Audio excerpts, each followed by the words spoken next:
এখন যারা এখানে বসেছেন প্রখর রুদ্র যখন আসবে তখন কি হবে এই জিনিসটা একটু চিন্তা ভাবনা করে আগে কিন্তু সকলেই থাকবে।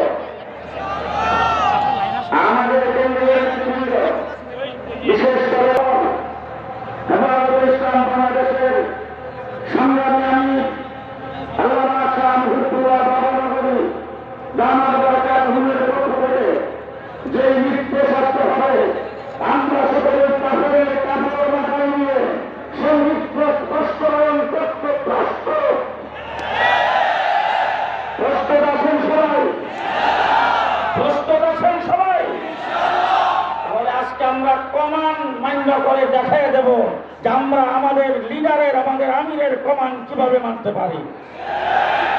এই জন্য এই যে আরো চাপে বসেন, আরো চাপে পাশে একটু ভাগ করে থাকতে হবে। স্বেচ্ছাসেবক ভাইদেরকে যাকে যেখানে খাড়া করা হয়েছে মানুষের এই সমাবেশে বাংলার জন্য একটি ইতিহাস সৃষ্টি করতে চাই। আমরা লক্ষ কোটি মানুষ একত্রিত হলো, আমাদের মধ্যে কোনো বিশৃঙ্খলার আশঙ্কা নাই। ইনশাআল্লাহ আমরা দেখাই দেব যে আমরা লক্ষ কোটি মানুষ একত্রিত হলো, আমরা কোনো বিশৃঙ্খলা করি না, আমাদের দ্বারা কোন প্রকার নাশকতার আশঙ্কা নাই। আমাদের বুজুর্গ গান্ধী ওলামায়ে কেরামের কথা আমরা সবসময় মেনে আসছি, আমরা এখনো মেনে চলবো ইনশাআল্লাহ।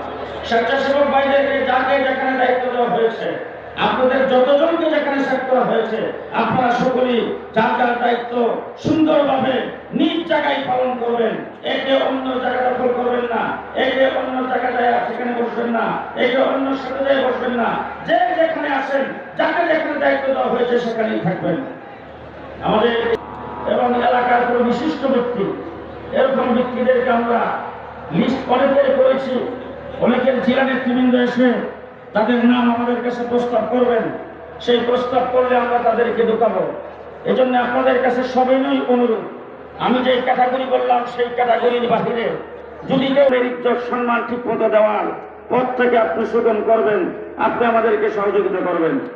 শেষ একটি এলান আমি না করে পারছি না।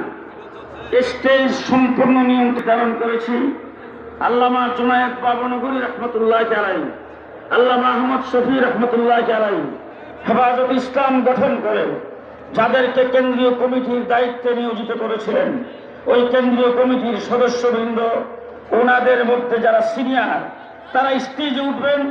আমরা সেই লিস্ট করেছি, লিস্টটি দেখে